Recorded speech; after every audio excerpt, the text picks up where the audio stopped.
Halo teman-teman, assalamualaikum warahmatullahi wabarakatuh. Jumpa lagi dengan saya Yogi Pradana Marta. Nah teman-teman, hari ini saya akan ke kota Kediri teman-teman ya. Dari Blitar saya hari ini. Dan di video kali ini saya akan sedikit membahas tentang asam lambung dan bagaimana cara sembuhnya serta apa penyebabnya seperti itu ya.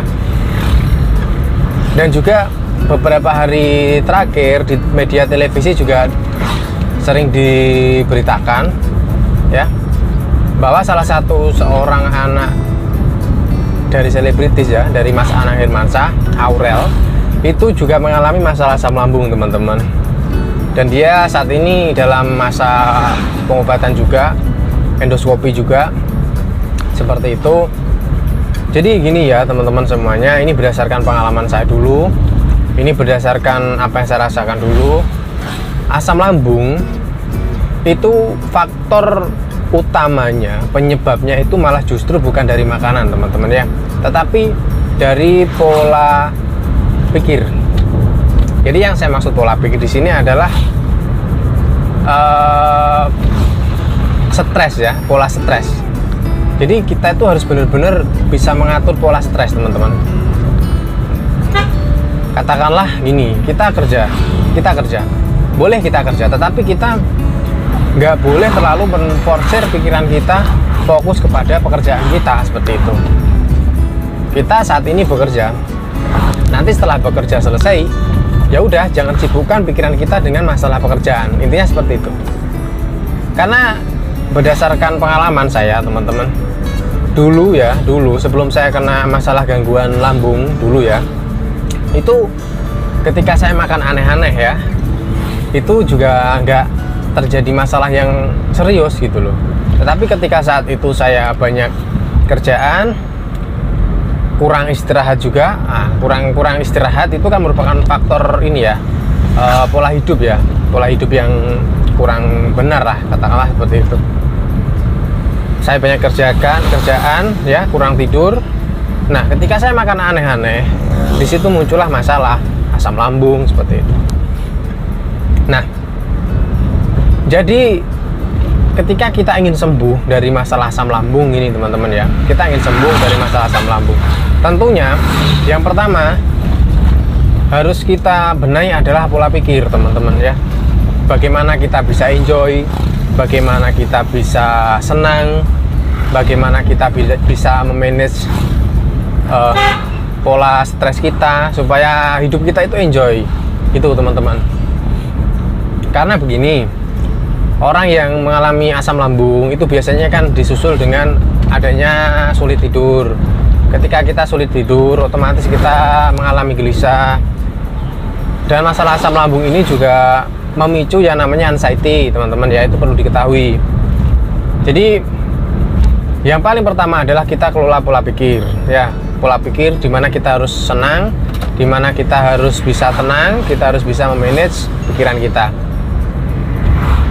Dan ketika kita sudah terlanjur sakit asam lambung, yang pertama yang bisa kita lakukan, ini yang nyata bisa kita lakukan adalah kita menjaga pola makan kita teman-teman, dan pola hidup.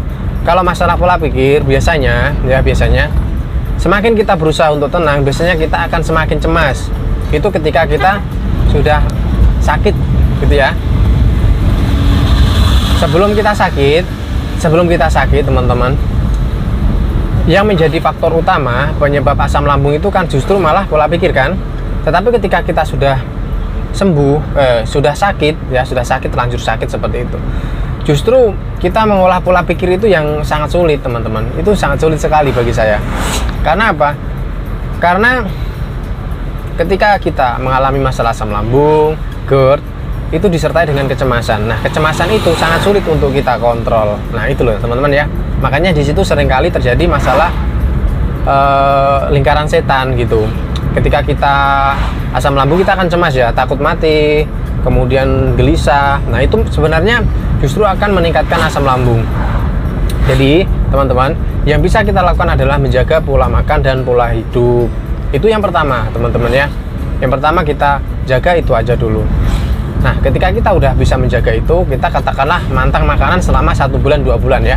Jadi ketika 1 bulan 2 bulan kita sudah memantang makanan ya, makanan yang dipantang seperti itu, insya Allah lambung kita udah stabil teman-teman. Tinggal kita mengelola pola pikir kita seperti itu ya. Tentunya di sini kita harus tahu teman-teman, makanan apa yang hendaknya kita hindari seperti itu ya. Jangan teman-teman, ini saya lawan, saya makan ini saya lawan, saya harus makan ini. Nggak seperti itu. Jadi kalau makanan itu pantangan, ya nggak boleh teman-teman makan. Jangan dilawan, justru dimakan. Nggak. Nanti untuk makan makanan pantangan itu ada waktunya gitu ya. Ketika kita udah katakanlah udah mendekati sembuh seperti itu ya, untuk adaptasi ulang makan makanan yang pantangan seperti itu ya. Jadi kita harus tahu teman-teman, makan makanan pantangan apa saja yang nggak boleh kita makan gitu. Dan beda orang juga beda orang itu beda.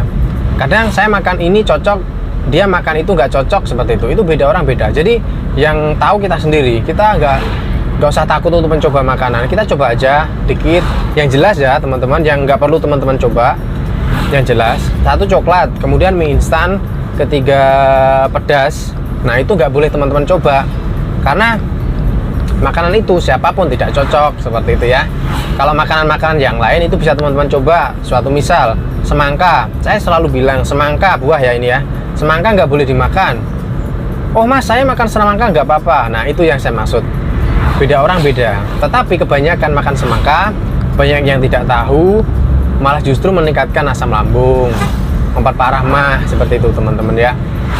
Nah seperti itu. Jadi pokoknya selain pedas, kemudian coklat, mie instan, kemudian pokoknya makanan-makanan yang mengandung gas seperti durian, pete, jengkol, nah itu hindari aja, gak usah dicoba dulu gitu.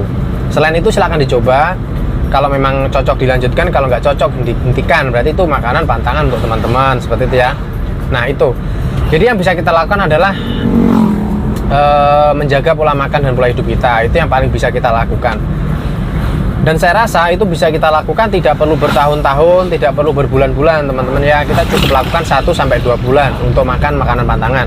Insya Allah itu lambung juga udah mulai pulih, udah mulai stabil. Kalau masalah ada radang itu sudah bisa teratasi seperti itu ya.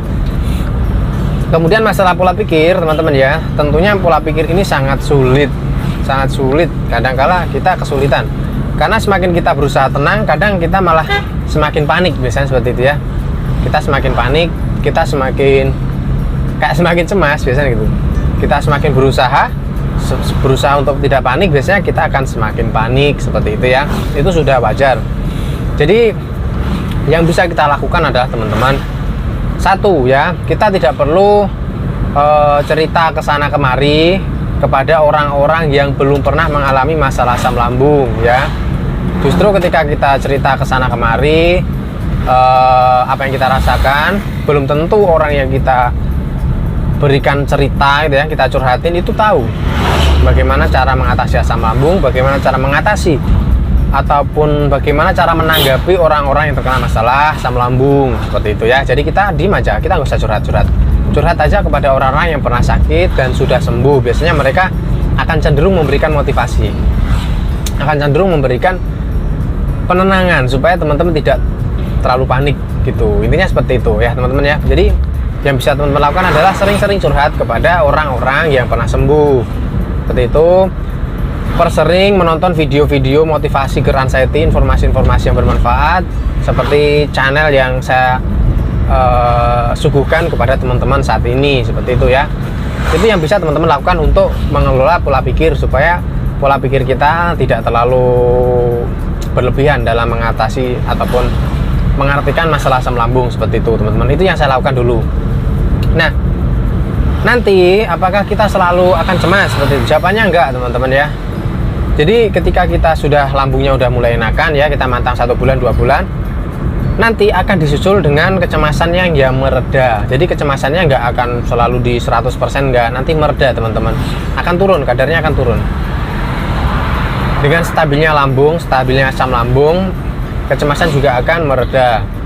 Nah ketika kecemasan sudah mereda, biasanya ya udah kita enjoy, kita seperti sedia kala, seperti sebelum kita sakit. Nah seperti itu, ya udah kita sembuh. Kalau kecemasan kita sudah mereda, kita sudah sembuh. Nah gitu teman-teman, intinya seperti itu asam lambung ya. Jadi dulu ketika proses penyembuhan teman-teman ya, saya menggunakan madu istighfar teman-teman ya. Madu yang dipilih, tidak semua madu bisa ya. Kalau madu hutan itu cenderung panas di perut ya. Jadi saya gunakan madu istighfar teman-teman. Untuk herbalnya itu saya gunakan kunyit, kemudian temulawak, kemudian sesekali jahe. Kalau jahe kemudian kita campur dengan sama kunyit, dia bisa mengobati masalah vertigo, keliengan, sempoyongan dan sebagainya. Itu juga bisa kita campur dengan kayu manis. Kemudian ketika perut kita begah ya, kadang kan kita juga perutnya begah, perutnya nggak enak gitu kan.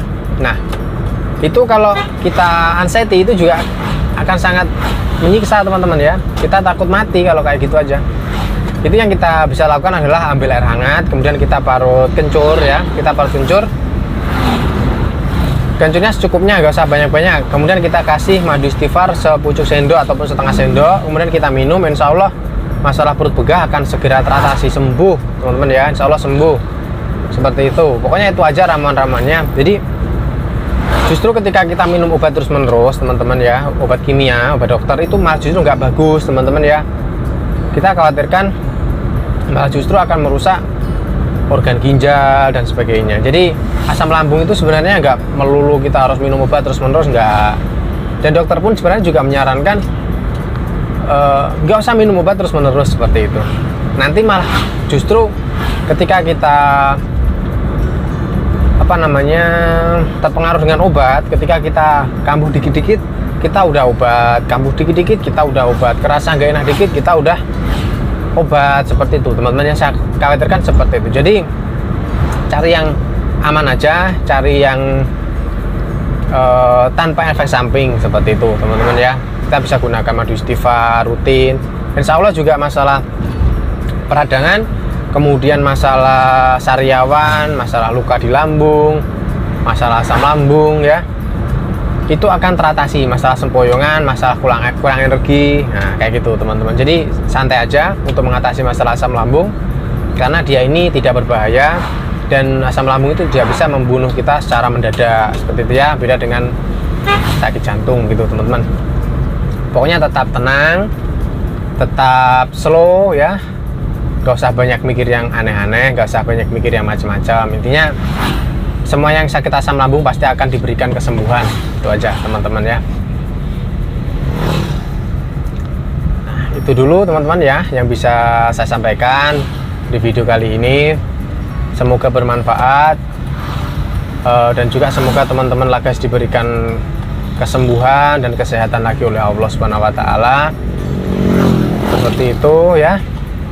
Dan untuk yang belum subscribe, untuk teman-teman yang baru menemukan channel ini, yang baru menemukan video ini, jangan lupa untuk klik subscribe, kemudian klik tanda lonceng supaya teman-teman semuanya tidak ketinggalan video-video terbaru dari channel ini. Seperti itu ya. Oke ya, kita akhiri dulu. Wabillahi taufiq wal hidayah. Wassalamualaikum warahmatullahi wabarakatuh.